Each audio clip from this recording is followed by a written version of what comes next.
So we got through quite a bit in part 1, and we are going to continue this revelation.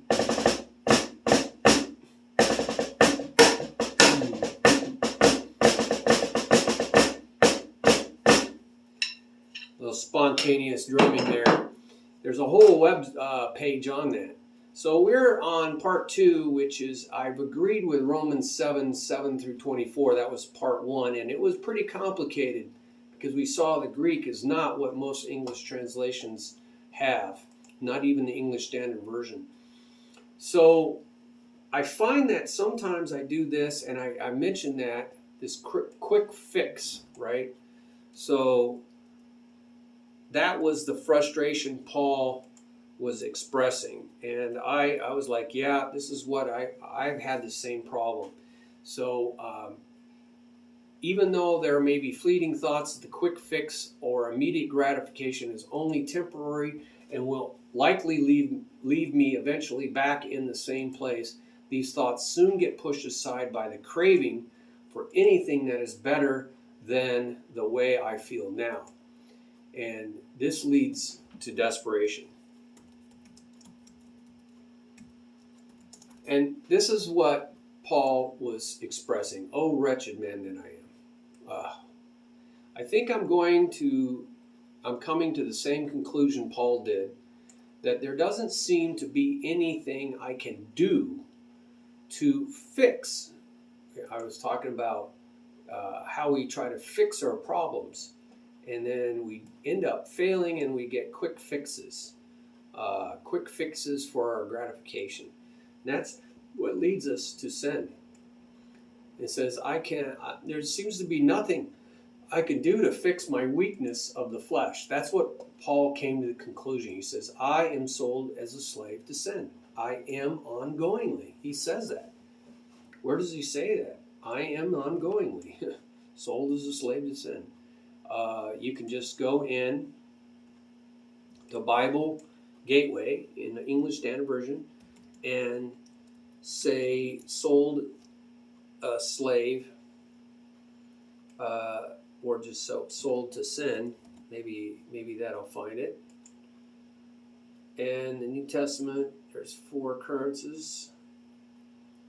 He says, for we know that the law is spiritual, Romans 7:14, but I am of the flesh, sold under sin. Now, is that he's talking in the past? A lot of people say, oh, no, he's talking about the past. No, the Greek is very clear. He's using present ongoing, present indicative. This means it's actually the case. It's actually the case. So I'm going to put that in there. Romans 7:14 says, I am of the flesh, sold under sin. Now that's what the English Standard Version says. So I'm going to go to Bible Hub to make sure, because I don't trust any English version. I have seen this fail. Go look at Bible Hub. He says, I presently and ongoingly me, I am presently, ongoingly, actually, he uses the indicative mood, I am presently, actually exists as or is defined as, this is my nature that I'm talking about. He says, fleshly.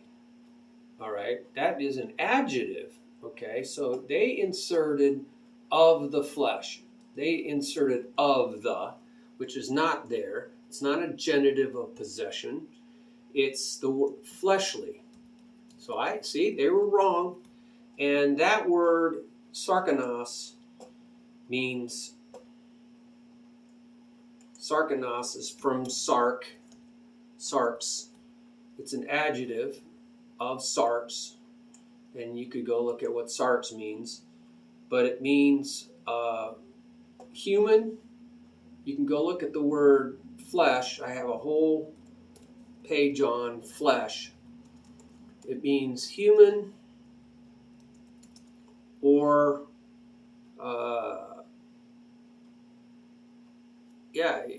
oftentimes just means human, but it often has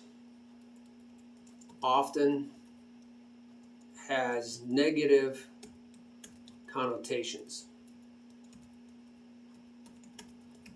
because of sin.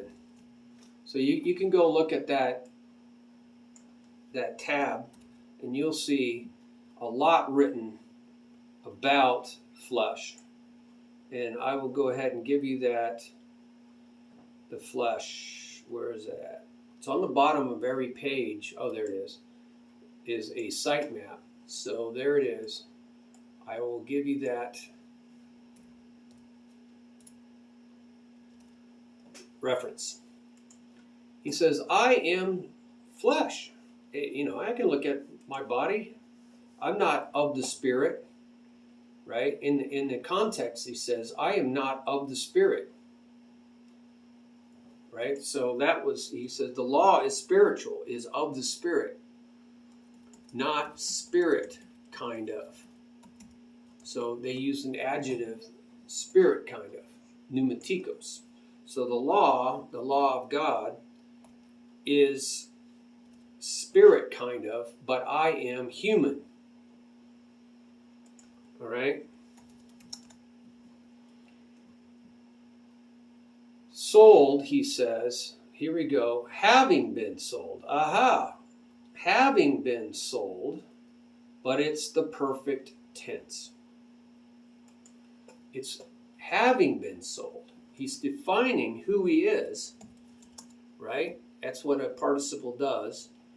Having already, it's in the past, but perfect tense means with ongoing effects or results or consequences. So I'm just going to say effects. The word there, proprasko, means sold as a slave. Sold as a slave. Sold as a slave, right? That's what it means, as a slave. So he's been sold. There was a lot of slavery back then. And he says, I have been in the past, and it still has an effect on me. Piprasko. Sold as a slave. Now this is a key word too. We just say under sin, and sin, we know sin means hamartia, missing the mark, missing the target. So this is of God's holiness. That's what sin means, missing the mark of God's holiness. It's an English word that doesn't mean really anything. It means missing the mark of God's holiness. That's what sin is, right? And this sold under the sin. So it's actually the sin. So he's probably already referred to this, so he uses the definite article. And so hypo, where we go under, hypodermic, right? So it's under subordination, right? It's subordination under authority to. Thus, subordination. So we subordinate, right? So he's sold as a slave. Slaves have to obey their masters, right? That's what they do, or something terrible is going to happen. And your soul, he says, I was sold, but it still has an effect on me. He was sold as a slave under authority, that is subject to the sin. And it's almost like it's personified, right? The sin. missing the target of God's holiness. Right? Jesus nailed it in Matthew 26:41 and Mark 14:31 that the flesh is weak, infirm, without vigor or strength, depleted, lacking in necessary resources, insufficient, frail, and sick. It's a Greek word that means all that. So if you use just one word, you're missing the point. And from John 6:63, he says, absolutely, in fact, not ongoingly, right? The flesh, he says, the flesh absolutely profits. That's what a lot of people say. But it's absolutely, in fact, does not ongoingly profit or is advantageous of or is helpful, beneficial, or useful for absolutely, in fact, no thing. Now, it sounds like a double negative, right? Absolutely, in fact, not. Absolutely, in fact, no thing. So we say, oh, that's a positive. Two negatives is a positive, but not in Greek. It just means the double absolute negative is like bolding, capping, and underlining its impossibility, right? So it's impossible for it to profit anything, benefit anything, be useful for anything, helpful for anything, advantageous for anything. Do you think Jesus got his point across? This is exactly Paul's assessment in Romans 7:18 above. For I know that absolutely, in fact, no God-like good thing, right? Upright, honorable, excellent, beneficial, useful, or praiseworthy dwells in my flesh. So he came to that conclusion. I can't fix my Colossians 2:23 satisfaction, indulgence of the flesh problem. I can't fix it. That's what he says. It's not possible, right? It's not possible. That's what he's saying. I can't fix Romans 7:23, captive slavery to the law of sin that dwells in my bodily members, right? It's a captive slavery to the law of sin that dwells in my bodily members, right? That's what he's saying. Because the problem, right, is that my flesh just can't do it for long, right? That's what I found. It just can't do it for long. That's what Paul came to the conclusion.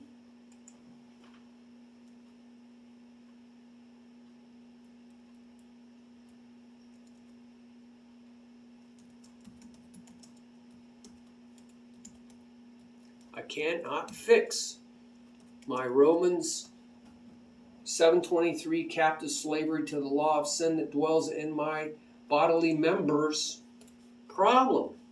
Yeah, that's the problem. Because the real problem, right, is that my flesh just can't do anything, right, godlike for very long. That's the problem. It's just weak. That's the problem. It just does not have the problem. It doesn't have the problem. It does have the problem. It just can't do this godlike good for very long. So I get more depressed coming to the same conclusion that Paul did in the next verse, 24. O wretched man that I am. So he said that in 7:24. O wretched man that I am.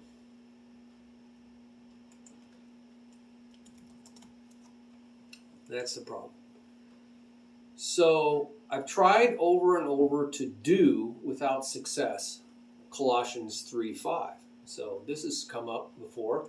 Therefore, Paul says, put to death or regard as corpse-like or lifeless or inoperative, mortify, cut off, or sever everything that energizes, That's all in the Greek word nekru. So good luck on getting that out of your English Bible. The context talks about bodily members, okay? So he continues. The bodily members are parts which are upon or aptly fits the earth, right? Aptly fits the earth. So put to death, he's basically saying everything, the bodily parts that fit this earth, right? This earth. Right? So this planet, the bodily parts that are part of this planet, this is me, right? How can the impotent flesh exercise, right? So that's AKA my flesh, right? That's basically Paul saying, hey, it's part of this earth. My body parts are part of this earth. And he says, put to death your flesh. How can the impotent flesh exercise self-control or mastery over the impotence of the flesh that lacks self-control and mastery? See, it's powerless to have self-control and mastery. So there sure seems to like there's a conflict of interest, right? Sure seems like there's a conflict of interest. How's the impotent flesh going to fix the impotent flesh? Paul goes on in verse 8 to strongly urge Christians to definitively wholly put off or aside or away all these things, reminding them in verse 9, and he gives a list, right? He gives a list, right, of sins. He just, right, all these things, giving a list of sins. Paul loves to do that. Reminding them in verse 9 that in their water baptism, right, or of Romans 6:6. So Paul talks about where this happens in a lot of places. Romans 6:6. They had definitively wholly already with ongoing results. So they'd done this already, thoroughly, completely put away, renounced, or stripped off the old self, the old man or self, right? Worn out for wear, previous in time, old man, together with the praxis functions, right? Together with the praxis functions that are sustained activities, right? These are things that we do regularly of him. So the functions, the practice functions or activities or practices, right? Of him. I've done all this, but I've still failed, okay? Now, Paul talks about this putting off old man, old self, old man in Romans chapter 6:6 in water baptism, so there's a link there. But since he's in the book of Colossians, this is the first time he talks about the old self with its practices. But these are Christians that he's trained, and and he probably baptized a lot of them. So he's really referring back to something that they've already done, the old self. So I was hoping to find something right in in Colossians, but he's already talked about this when he helped them become Christians, right? So he's just reminding them, hey, you've already done this, but it should have ongoing results, right? That's the perfect participle. You have already put off this old man, right? In water baptism, it's supposed to have ongoing results with the praxis, activities or practices of him. So he's reminding them, you made this decision, but I've done this, right? The answer, so I've done all this. I got baptized. I've read this verse. I've tried to do this 1,000 times, but I've still failed. So the answer is in the context, right? As I suspected. A text without a context is a pretext. We learn that in Bible hermeneutics, Bible interpretation. You always read things in context. So you always read what's going up to that point and what's going after that point. Paul says in verse 10, chapter 3, verse 10, so just a little bit further, that is coupled or linked by the conjunction kai to verse 9, not a separate idea. So these are all connected ideas, as English could mislead you to believe, right? He says, having already with ongoing results put on the younger in time, neos, where you get like Neo in the Matrix, the one being habitually, here we go, anakanaiu, this is habitually, the one being habitually, it's passive, right? It's being. So it's passive. Habitually being made, it's passive middle, so it could be either way. Completely different in kind, in a transformational process from one stage upward to a higher stage toward completeness. That's all in the word, anakanaio. So you're going from one stage up to the next, and it's in a transformational process, but it's completely different in kind of being new, right? Completely different kind new, right? And it's habitually, routinely. This is right. This is something going on regularly as a lifestyle toward and reaching union with the purpose or result of. So this is, you're going up this ladder transformational process.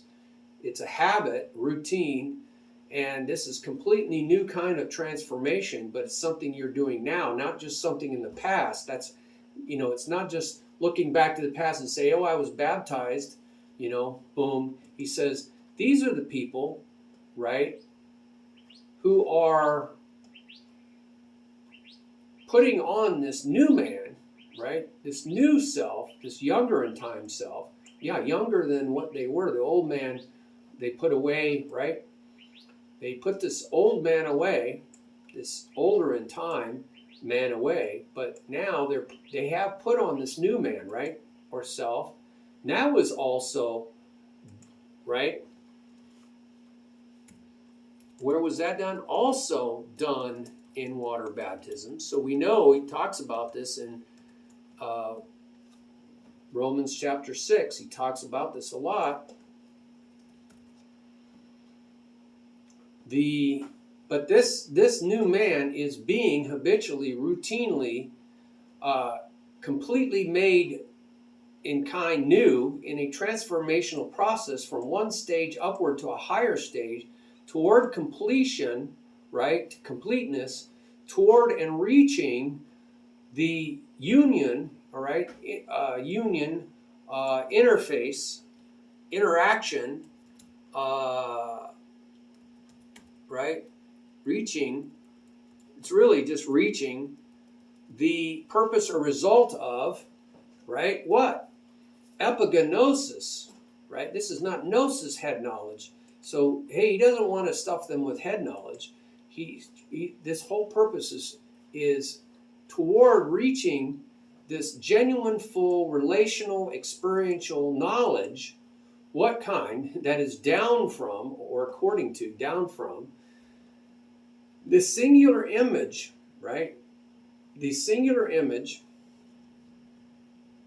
of the one, wow, of the one having definitively wholly created, formed, or shaped him, that is the new man. So we know that this image of the one is Jesus, right? Yes. I put on the new man in water baptism, but the key, right, I have put, right, I have. With lasting effects, that's the key, lasting effects. put on the new man in water baptism. But the key to sanctification and holiness is the next part, right? The present participle about a habitual lifestyle of transformation, which is passively done within, that's the middle of us. That's the middle voice. The active part is the epigenosko relationship knowledge, right, to our Creator. So this relationship knowledge to our Creator, it's a relationship to and of our Creator, and that's who created us, right? So the doing, this is key. There's a doing. What did we just do? There is a doing we are called to in order to be transformed, and that doing is having a relationship with the Lord. And this is just not any relationship. This is an intimate relationship with the Lord. And we know that is koinonia. He talks a lot about this koinonia, fellowship or relationship with the Lord. So this is that,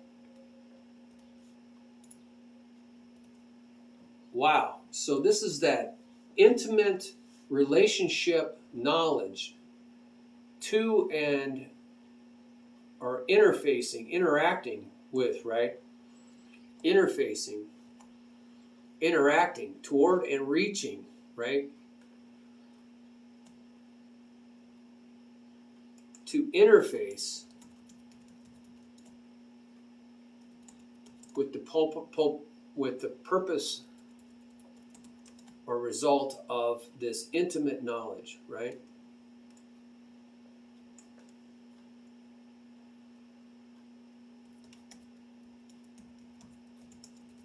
We need to interface. We need to interact with our Creator. That is the doing that creates the transformation. That is the doing, it says, Paul says. So, wow, it's all there, but, it's probably not there in your English Bible, but it's all there in the Greek. Wow. Wow is what I said. Wow. So, as a Christian, we can look back and say, thank God our old man was crucified with Christ, buried with Christ, and I came out of the water and I did feel that weight come off my back. And that's when I became a new creation, the new man, right? The new man happened then, and it still has ongoing effects, right? Still ongoing results, right? I'm still a Christian because of it, right? But the key to sanctification and holiness is not looking back, right? At the old, Paul does make you look back. He says, remember that decision you made? You were all in. Jesus is Lord, right? But you can't just live on that, right? The present participle is about a habitual lifestyle of transformation, which is passively done within. It's done to us, but it's also, right? It's within us, middle voice, right? The active part, what is our part, right? Our active part, right?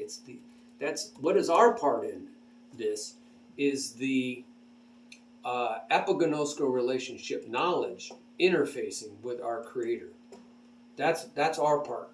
We've got to be in it. So the doing we are called to in order to be transformed is having an intimate relationship with the Lord. Wow. So it brings us back to relationship, right? You see, wow. Can you see the answer is not more religious doing, right? But the doing, right? The doing of having a relationship with the Lord. And so this is, this is really powerful. This is really important. that we get this. This is what the Lord's really telling me after I had the dream. Wow. So when I woke up from my dream, I asked the Lord, so Jesus, if there's no thing that I can do to get me out of this mess, right? What's left for me to do? This is during the dream, right? I felt helpless and hopeless if there's nothing left for me to do to fix the problem. After all, what does repent mean? I asked, right?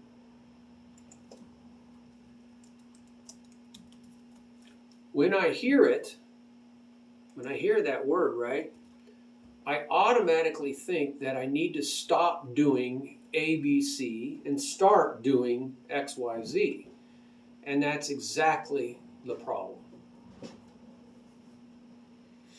I agree with Paul that it doesn't seem to matter how much I want to do X, Y, Z and not do A, B, C. But I'm still going to eventually fail.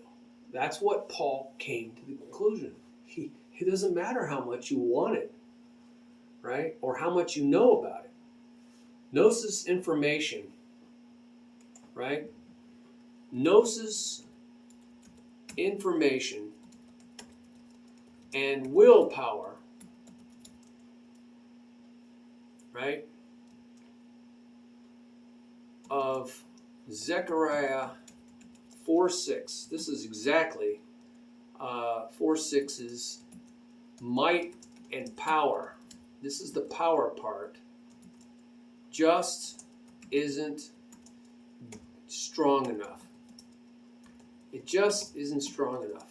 That's what Paul came. He had a lot of knowledge, and he kept talking about it. And he had a lot of willpower.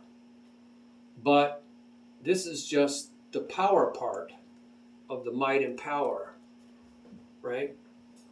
Of Zechariah 4:6, and it's just not good enough, not strong enough. I know that repent is the word metanoia. See, this is gnosis information, right? I know the gnosis information.